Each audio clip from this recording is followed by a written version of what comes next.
Mute swans, the so-called bird of love. These white-feathered waterfowl are not what they seem. They are an invasive species introduced to America over the course of years, from the mid-1800s to the early 1900s. They were originally introduced to adorn our cities, but ended up more so as a liability.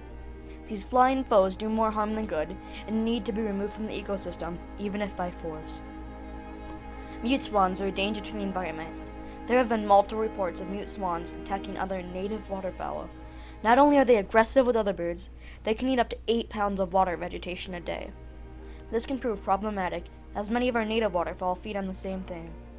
These birds have occasionally taken over feeding grounds, thus potentially starving our birds. And with no hunting season to control them, the birds are free to wreak havoc on the environment. Mute swans are also one of America's most aggressive waterfowl species.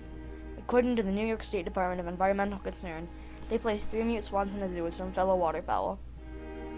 The swan was reported to have killed over 50 ducks and a goose. I know from experience how aggressive these birds are.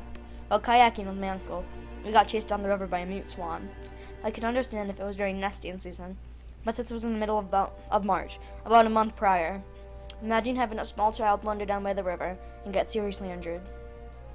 Mute swans are suppressing the growth of native wildlife, and killing them will help balance out the ecosystem. Studies have shown that the introduction of the mute swan in Michigan, the population growth of the trumpeter swan has declined. Trumpeter swans are a native species and are important to our ecosystem. The threat of the mute swan may potentially lead to their extinction, and the culling was a great idea. I'm sure many would disagree with me, as this entire ordeal was caused by humans, and culling them may be considered unethical. We had an interview with the creator of an online petition to save the swans. She opened my eyes to some of the treatment to the swans, and I really do think the interview was a good idea.